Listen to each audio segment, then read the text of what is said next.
Welcome to Travel with Smiley. We're here in Oakland, California on a very special tour of the USS Hornet. The Hornet was made famous by the Doolittle raid on Tokyo in 1942 after Pearl Harbor was attacked. This will be my first tour of an aircraft carrier. The only other time that I was on board one was on the hangar deck of the USS Coral Sea that my cousin was stationed on during the Vietnam War.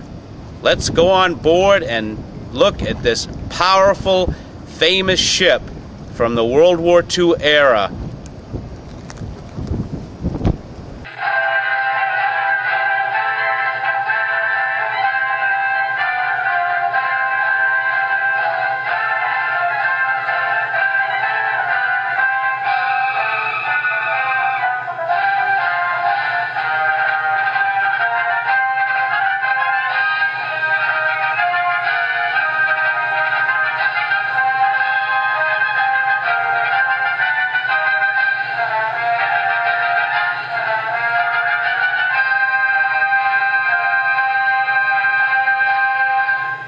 Was it the Hornet before this one that launched the Doolittle raid on Tokyo in 1942? Yes. Okay. That was the, and it was only a year and 6 days old when it was sunk. Mm-hmm. That was CV-8. Now there have been 8 Hornets in the history of this country, but only 2 of those Hornets were modern-day aircraft carriers. That was the one you're speaking about, 8 and the 12. Before that, they were sailing ships. Starting in 1775, when we were beginning to think about our nation and its foundation and the fact that we needed to protect our nation, it made sure that in 1775 we had a Hornet. But there were 8 of them. Now, there will never be another ship in the United States Navy called the Hornet, ever. And the reason for that is the record on this battle board is so wonderful. And then the Navy itself says that there aren't 2 boards like that in the Navy. So the original board is not that one. This is a copy of that original board. The original board is in Pensacola, Florida, in the Navy Museum. The Navy's comment was, when they took it off at the ending of World War II, that that was too important a record and an artifact of the nation that it represented to be lost, and they were not going to let it happen. They would take it off. And so immediately after the war was over, they came and got the original board. Now, that original board is not as pretty as this one.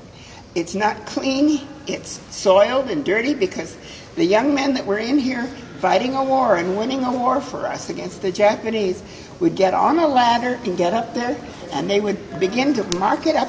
They'd take out a couple of submarines or a submarine or a supply ship or maybe 9 or 10 planes of the enemy or a battleship of whatever kind. They would make a notation on that. They got up there on the ladder that was always there, and they would mark it up, mark up that board. We're on board the hangar deck of the Hornet, and we're going to take a look at one of the elevators that took the aircraft up to the flight deck. This elevator's on the stern of the Hornet. It's 44 feet wide and 58 feet long. The platform weight of these elevators is 142,000 pounds. The elevator would be lowered from the flight deck down here to the hangar deck. It'd carry up to 46,000 pounds. Aircraft, personnel, and equipment. It took 45 seconds for it to go up and down. This is a torpedo bomber, just like the one President Bush flew in World War II and was shot down bombing a Japanese target. Here's what an actual ready room briefing looked like prior to a mission. It's one of the large bathrooms on board. Here are the sleep quarters for the Marine detachment on board that guarded the ship. We're on the hangar deck looking up at the island on the flight deck from an elevator that would take the aircraft up to the flight deck. It's a tug used to pull aircraft around on the hangar deck. This is an F-18 Hornet, just like the ones that the Blue Angels fly, and it has ordnance actually loaded up on board under the wings. Let's go take a look at the cockpit. It's where the pilot sat in the front seat, and the XO the ordnance officer in the back seat of the F-18 Hornet. Some different helicopters and aircraft on the hangar deck. And there you can see the quarantine trailer that the astronauts after their moon missions had to go in.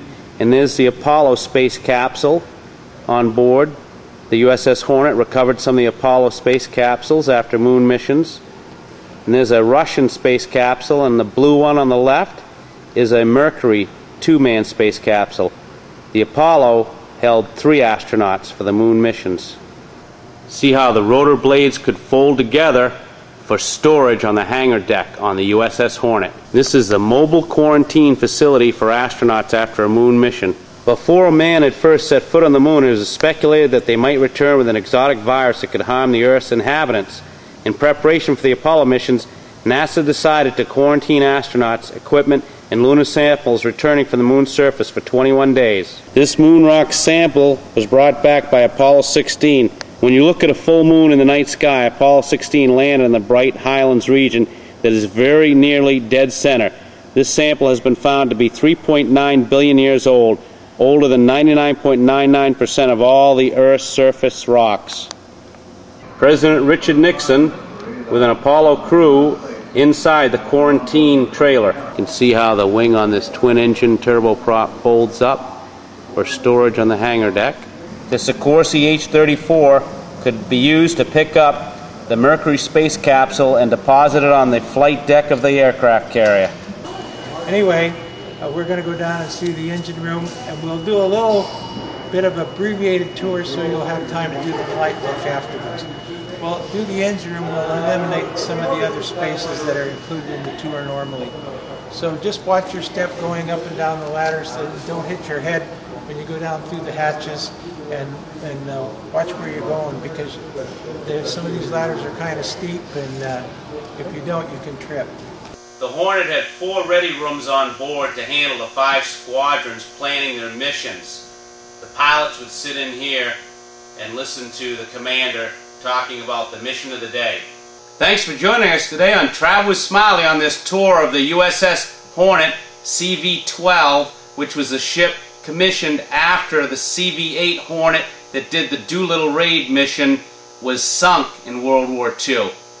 This was an exciting tour to take, and it was only about 20 miles from the San Francisco airport, so come on out here to California and check out the history on board the Hornet.